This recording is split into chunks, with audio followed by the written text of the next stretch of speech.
tumor otak ya dok ya? Karena anak kecil, apakah karena dia nggak bisa ngeluh, pusing gitu jadinya kita yang kurang waspada, atau memang nanti ada juga yang tiba-tiba terkena gitu dokter?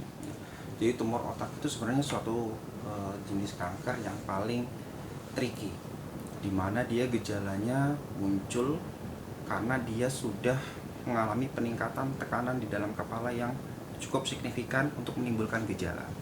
Misalkan pada pertumbuhan tulang tumor otak itu karakteristiknya ada dua, ada yang tumbuh dengan cepat, ada yang tumbuh dengan lambat. Kalau tumbuh dengan cepat, biasanya memang dalam usia beberapa bulan atau beberapa tahun gejalanya muncul. Berarti termasuk karakteristik yang tumbuhnya cepat. Kalau yang tumbuhnya lambat, biasanya dia muncul di usia prasekolah atau usia sekolah, baru dia muncul gejalanya. Nah, pada kasus yang tadi disebutkan, itu mungkin termasuk tipe tumor yang tumbuhnya cepat.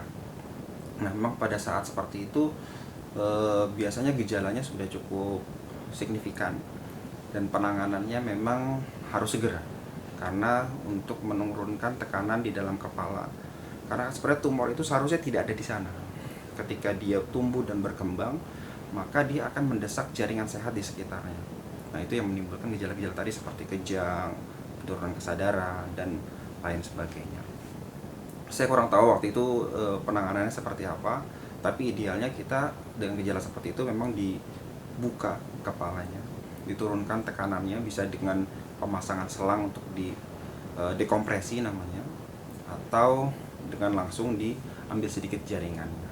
Untuk tata laksananya itu multimodalitas, dengan operasi yang paling utama, kemudian dengan kemoterapi untuk mengecilkan ukuran tumornya dan untuk membersihkan tumor yang sudah nyebar. Yang ketiga dengan penyinaran, itu untuk memaksimalkan reduksi atau pengurangan ukuran dari tumornya. Tapi memang pada anak-anak di bawah 3 tahun penyinaran itu jarang kita lakukan karena dia akan merusak struktur otak di sekitarnya sehingga mengganggu tumbuh kembang nantinya. Jadi pada anak-anak di bawah 3 tahun biasanya langkah yang bisa kita lakukan operasi yang utama, kemudian kemoterapi. Seperti itu. Saya cukup menyesalkan bahwa sampai tidak terselamatkan. Memang tumor otak itu seperti yang saya sebutkan tadi tricky. Biasanya di negara-negara maju itu kita temukan berdasarkan insidental. Jadi misalkan ada kecelakaan lalu lintas misalkan, kemudian di CT scan kepala, sambil kita lihat ada perdarahan, ternyata ketemu ada tumornya tapi dalam masih ukurannya kecil, sehingga penata laksananya lebih dini, lebih cepat. Karena kalau nggak seperti itu, biasanya ketemunya memang dalam tahap yang sudah lanjut, yang sudah menyebabkan gejala seperti itu. Dan itu penanganannya biasanya lebih sulit. Jadi ada yang tumbuh cepat, ada yang juga yang tumbuh lambat. Betul.